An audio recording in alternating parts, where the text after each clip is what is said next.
الحمد لله رب العالمين، الصلاة والسلام على سيد الأنبياء والمرسلين وعلى آله الطيبين الطاهرين وأصحابه الراشدين المهديين. أما بعد فأعوذ بالله من الشيطان الرجيم. بسم الله الرحمن الرحيم. إن الدين عند الله الإسلام. صدق الله مولانا العظيم.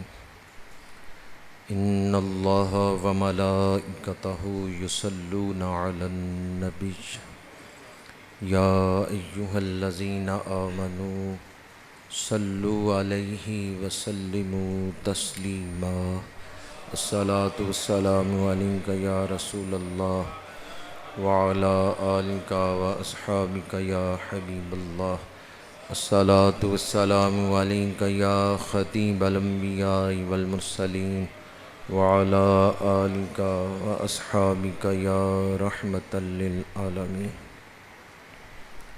تمام تعریفیں اس ذات کے لیے جو زندگی اور موت کا خالق ہے. تمام خوشیاں اور غم اسی کے امر سے نافذ ہوتے ہیں. وہی امارت اور غربت، مسکینی اور امیری، تنگ دستی اور خوشحالی عطا کرنے والا ہے. کوئی پتا اس کے اذن کے بغیر حرکت نہیں کر سکتا. وہ کائنات کا خالق بھی ہے، مالک بھی ہے. نظام اسی کے ہاتھ میں ہے.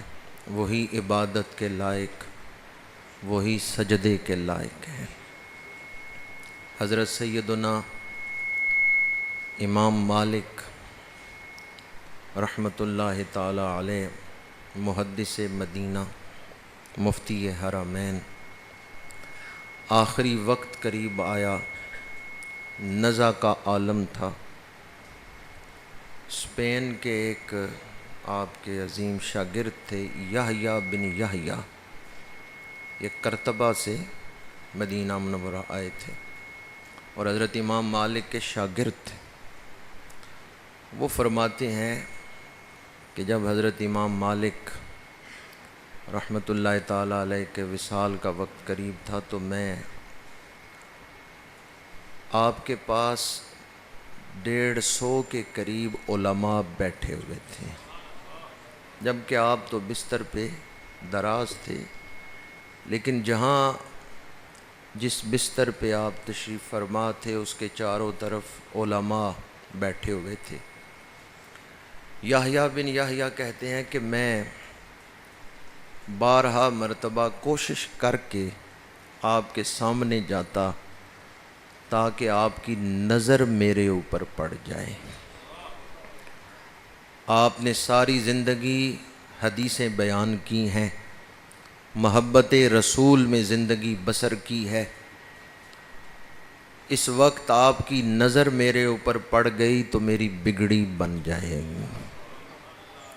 یحییٰ بن یحییٰ کہتے ہیں کہ میں نے اس وقت حضرت امام مالک رحمۃ اللہ تعالیٰ علیہ کی زبان مبارک سے یہ الفاظ سنے: الحمدللہ الذی اضحکنی و ابکانی. تمام تعریفیں اس ذات کے لیے جس نے زندگی میں کبھی ہنسایا کبھی رلایا. یعنی کوئی ہنس رہا ہے تو وہ بھی اللہ کی توفیق سے ہی. خوشیاں مل رہی ہیں تو اللہ کی امر سے ہی، اس کی عطا سے ہی. اور اگر کوئی غموں سے گزر رہا ہے تو وہ بھی اللہ کی حکمتیں ہیں اور راز.